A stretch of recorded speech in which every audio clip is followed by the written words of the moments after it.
tired of watching this thing sit, so I got a title for it, I got plates for it, it's all legal in my name now. So now I got to do a few things to make sure it runs and drives. I got a whole lot of parts for the brake system. I'm going to do everything except for the brake booster and master cylinder. But I've got the entire brake system, including hard lines, for the rest of this pickup. I've got a battery for it. I'm going to see if I can do stuff to make it run and drive. And so I'm going to get to that now. First off, I'm going to lift it all the way up, and we're going to work on the rear brakes. We're going to work from the rear to the front. I might just take off the hard lines first though. We'll see what happens when I get down to it. But I'm going to start in the rear, work my way up front, and then we'll bleed the system, and then I'm going to get it so that it runs. So what you can see here is I just got new tires for this truck. They didn't cost me too much, but I needed new tires. The old ones were completely dry rotted. If I had tried to drive anywhere with this vehicle, they would have blown out. So I went ahead and got new tires already. So take off the wheels now.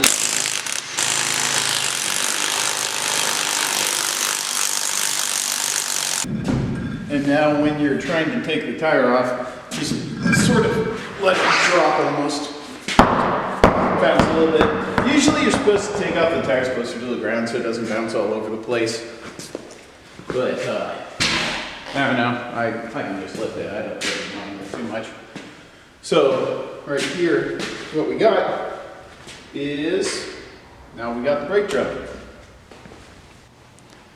So I'm going to explain how to take the drum off now. After you get the axle shaft out of the rear brake here, there's a couple of bolts, there's 8 of them right here that you have to take out, and then the axle comes all the way out. So now you have to take off this little spindle nut here, and then the whole assembly comes off, the bearing and all. And so what you have to do is you have to take off the keeper right here. And then now you can take this spin nut and you can hit it with a hammer and take it off. So, just like this. And then that will come off, it should come off pretty easy. You also have to be careful that when you take the long shaft out of the rear end here, that you have a bucket underneath. This thing's been sitting long, and no oil actually came out because it's been leaking for so long, but you're just going to have to be careful. A lot of oil will come out of the rear end here. So I'm trying my best to get a little bit of light on here. I got the big drum off now. There was a second ring nut on the inside that you had to take off, and then there was like a washer or spacer in there. The bearing stays inside the drum though as you take it off. One thing to note here, it's good to have 2 pry bars, one you can put on this side, one you can put on that side, and just sort of shimmy it off. Before you take this side apart and that side apart at the same time, leave one side together.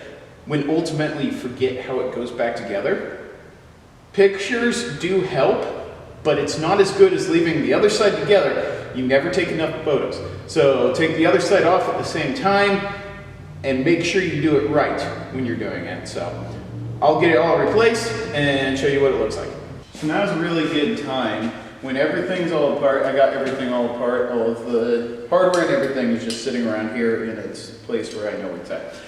Now's a really great time to spray this down with brake clean and get some sort of steel brush and kind of just brush it down. And then after we're done with that, I'm going to show you another thing that we're going to do to make this look new underneath here. Pretty much you just hose it down. Usually this will be enough, but you can also use the steel brush like this. It cracks. And just kind of hose it down, and it looks decent. As you can see, it does quite a bit. So that just gets rid of all the brake dust, all the road grime, all the grease coming out of the seal that it doesn't keep back, and kind of just makes it so that there's no oil or grease on the brake parts when you get it all back together. So my brake clean's gone, so I gotta go get some more. What you're gonna want to do is get about the biggest paint can you can find No, I'm kidding. This is just the cheap one I found at the store. It was on sale, you know, like whatever paint goes for, like $45 or whatever. Anyway, kind of just get it ready to go, and you just, wow, that actually worked really well. I like this can of paint now. Look at that. Pretty much one time over. Look at that. Looks brand new under there. Well, I have to do like the rest of everything else up there. This makes the truck look better, so that's why I do this. So let's keep my tools there so they get completely coated with paint, and then I'll take them off at the end, and it's going to look horrible. So let me show you what it looks like when it's done. So you can see up inside here, it's all painted up under here. It's not painted under here because when it's going to be on the ground, you're not going to be able to see it. So it pretty much just makes it look a little better when it's on the ground. If you come and look alongside it, it looks pretty clean. Just paint over the dirt. The dirt will fall off. You can paint it again. We're not trying to restore the truck, so I like it the way it is. Let's put the wheel back together and put the drum back on so that we can get the hard lines done to the back. So as we see here, I got all of the brake stuff on. One thing, there's a couple of things you want to be careful about. This needs to go on the outside here. There's a little tab. Let's see what else is there. This thing's a pain to put on with that spring. This you want all the way in. When you take it off, it will be quite a ways out. I don't know. I'm just showing you guys just in case that you might have taken off both sides instead of just one side. So here is kind of just a brief over of what it should look like. So I'm going to head over to the other side now. There's quite a few parts here, like this piece, those little parts here that push out of the cylinder, this piece right here. Those are all original parts still. So you don't want to throw away everything. Hold on to all of the springs and everything until you're done with the job, and then you can throw stuff away. So just hold on to stuff just in case, like the kit didn't come with this spring, so to say. You have that spring still, so don't throw stuff away. Now I'm going to put the hub on this after I do the other side, and then I'm going to get the tires back on. But boy, the paint turned out pretty nice. Looks pretty nice up there. It is important to note on the drum brakes when you take them off, it's going to not have this top bit you can see back there. It's not going to have the top bit. So what you have to do is you have to punch out all of those bolts right there. You have to punch them out the bottom. Take this piece off and put it on the other one and put the bolts back in from the other end. One thing you're going to want to do is on the back side of this, there is a seal to make it so that the oil doesn't come out of the backside. You're going to want to order one of those and put one in when you put it back together. That's about all you need to do with these, and just pretty much screw the screws back in and put the wheels back on, and then you'll be good. Here is what the hard lines look like on any older vehicle, probably newer vehicles too, but I don't mess around with newer vehicles much. So some of the things you're going to look out for if you need to replace your lines. What I noticed with my brake lines, why I need to replace them, one of the brake lines still on the pickup started squirting out a whole lot of fluid when I tried to pressurize the system. It had rusted through and put holes into the lines, and it would not hold any pressure. So I knew that at least one was going to be done, so I was going to do them all just to give myself peace of mind. Another thing that you can tell when you're going to have to replace your lines is the ends break off.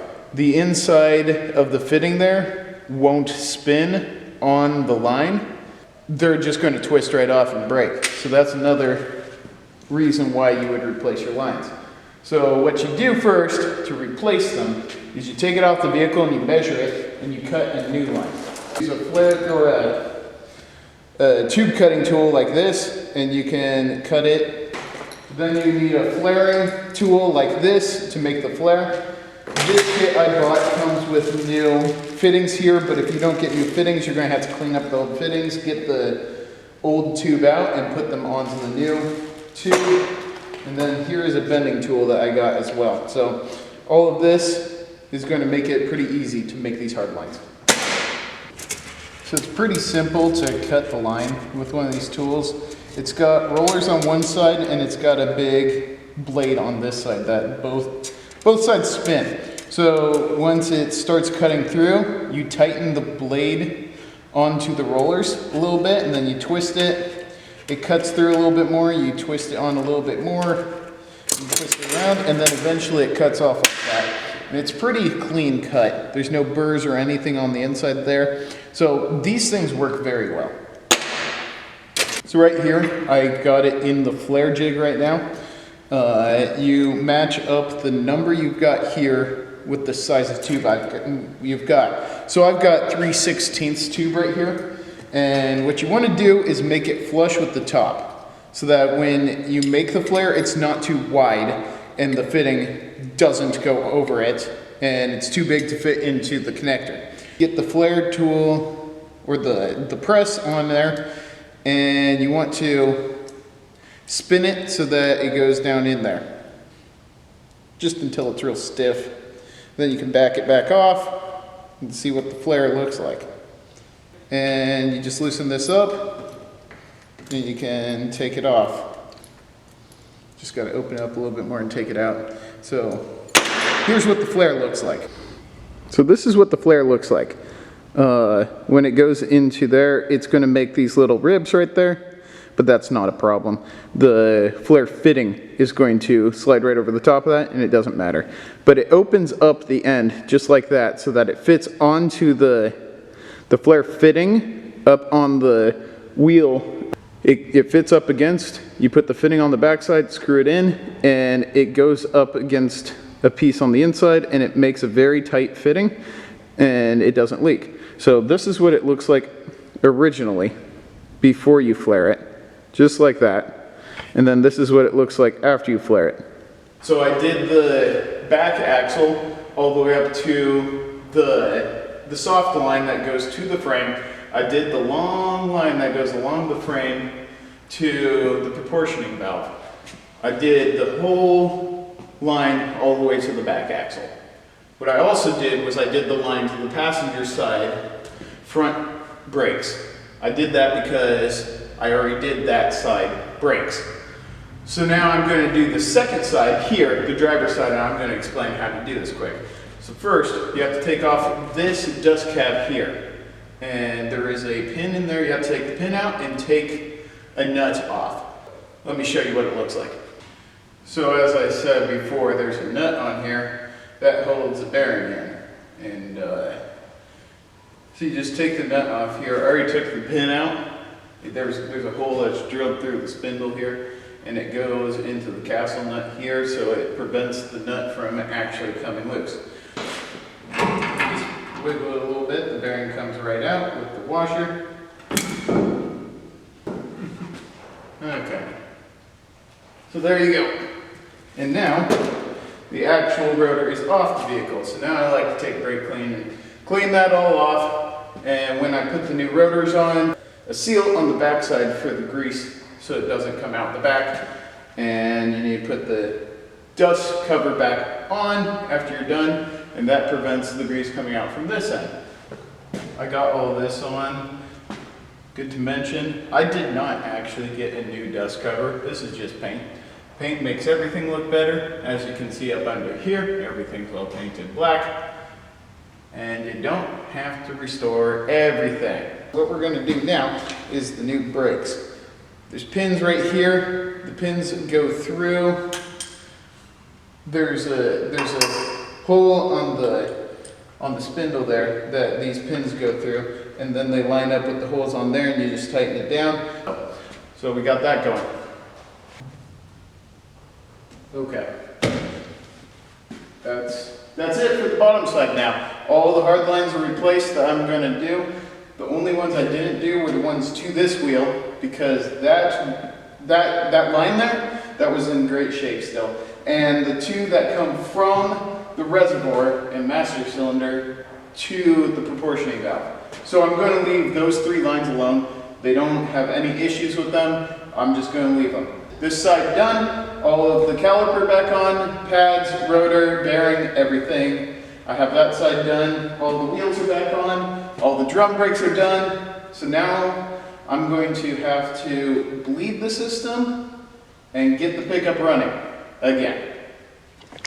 So I gave myself a second of a break so that I could get on the inside here. And what I did here was I put the steering wheel on.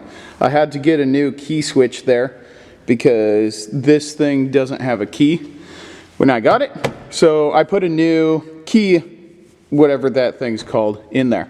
So I got the steering wheel back on, the dashboard all back together now, and I tried it. This thing starts from the inside here. So that's pretty cool. So this is what I got going on up underneath the vehicle here. I got the new line that goes all the way to the back there. And it goes all the way along here. I created a new line that goes all the way from the front selector valve. There it is up there. There's the new selector valve for the fuel. There's the new fuel lines. Here's where the brake line keeps going back all the way to the soft line. New lines on the back side there. Show you what they look like back here. There we go. So I got new hard lines right there. Let's see. What else do we got up here? Hard line goes up there. New brakes there. New brakes here. We got a new fuel filter up front, or a pump up front here. We got the hard line there. Two new soft lines there. The line that went up to the carburetor was just fine. And the hard lines go all the way up here to the proportioning valve. So there's the hard line that went into the side up there too. So there's two lines that come along there. Anyway, I got it all bled. I got fuel in the tank now. So I'm gonna try to at least back the truck out and park it. With fuel in the fuel tank, all of the lines bled on the brake system, I'm going to try to bleed the fuel system now. So what I've got to do is get the engine running, which I have poured gasoline down the carburetor, and I'm going to get the mechanical pump pumping fuel from the tank. I'm going to get the truck started now.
So we're not pulling from the fuel tank yet, unfortunately. Boy, that's okay. Kind of wish we were. What do I do?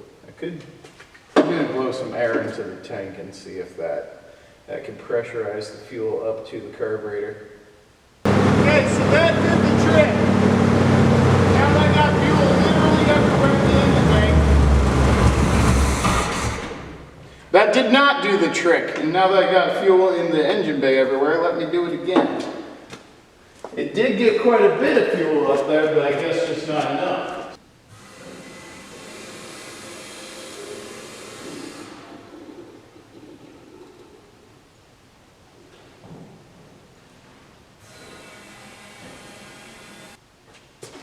Okay, we got gasoline everywhere again. Let's see if that actually fixed the issue. Let's see if it's going to pull fuel now.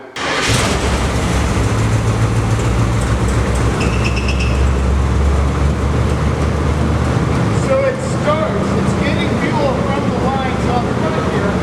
I don't know if it's pulling it.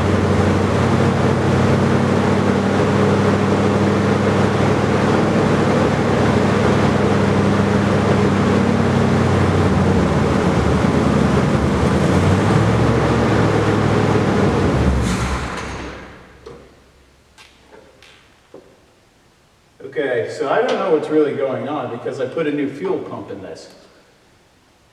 I'm going to see if I can put more fuel in the tank. Justin!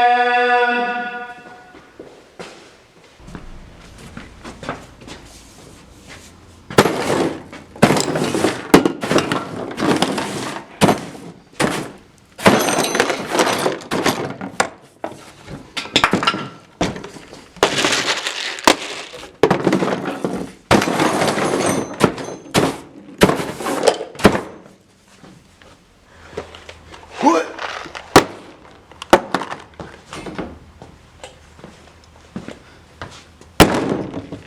Yeah, so actually I needed that can of brake clean. So, I got the truck running, it's been like 4 months now. I got it running last time though, and carburetor won't idle. It will run, it will idle high, but when it gets low on RPMs, it shuts off. So, I just went ahead and got the $26 kit for rebuilding a Quadrajet. I'm going to rebuild this and get it back on the truck and show you guys what the truck looks like and drives like after that, because I have done a little bit of modifications to it since, but it does run and it does drive. It doesn't idle though. Other than the fact that some of the jets were plugged up, or at least wouldn't let much fuel out, I think that this might be one of the reasons why it's not working. Those secondaries will not open. So I'm going to get those unplugged. They will not move. There, I got it to move just a little bit, but I need to get those cleaned up and make that work again. But yeah, I've got the rest of the carburetor there torn apart and all the new parts put in. So get that back together and then I'm going to put it on the truck again.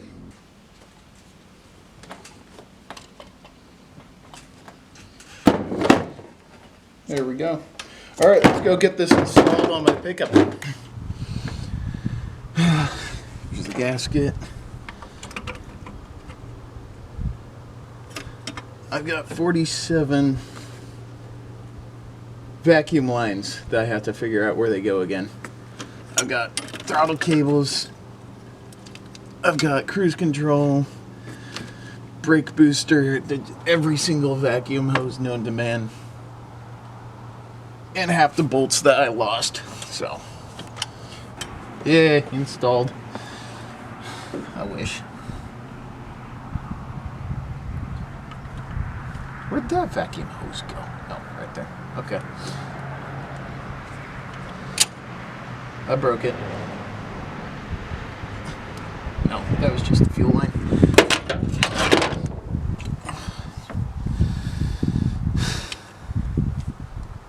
This one goes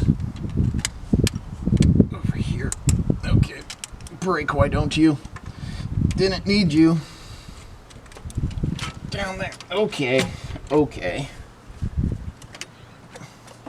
Yeah, that's okay. Is that gonna even go in? No. No, that's broken. Okay. Gee. Okay. Last to go on here is the fuel line. I didn't break too many vacuum lines. A couple of them looked old. One of them looked really cracked. Vacuum, otherwise this carburetor won't work. It's two of my vacuum lines and the carburetor is vacuum operated.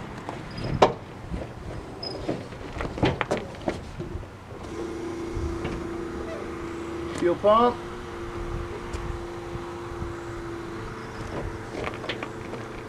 There's no fuel coming out of the carburetor, so promising.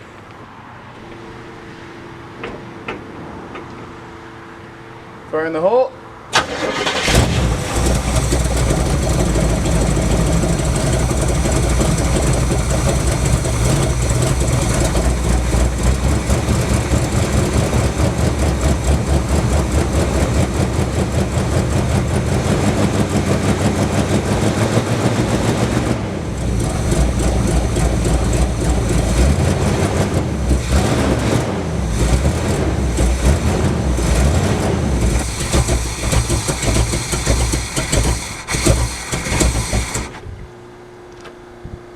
it did something.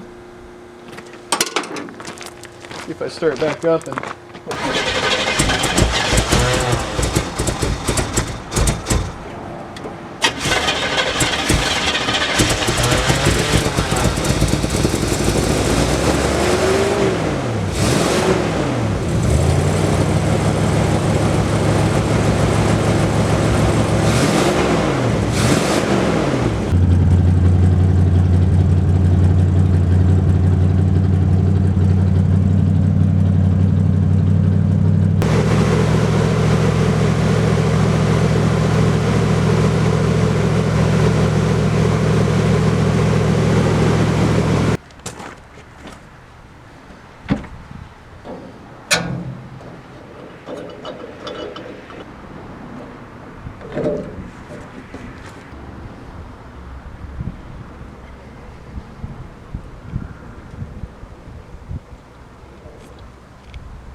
well, it runs and drives now.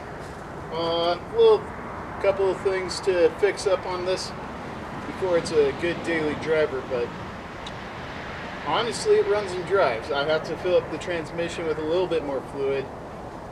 I have to fix some grounds on the headlights. One of the headlights doesn't work. One of the taillights is burnt out. A couple of little things. That's about it. Thanks for watching this video, and I have an actual set time of when I want to put out videos now, so it's going to be a little bit more often, at least once a month I want to put out a video. So I've got work I've done on my Corvette. I have a new carburetor to put on it. I have to put new valve cover gaskets on it and tune it up correctly. So that will be the next video. So catch you guys later.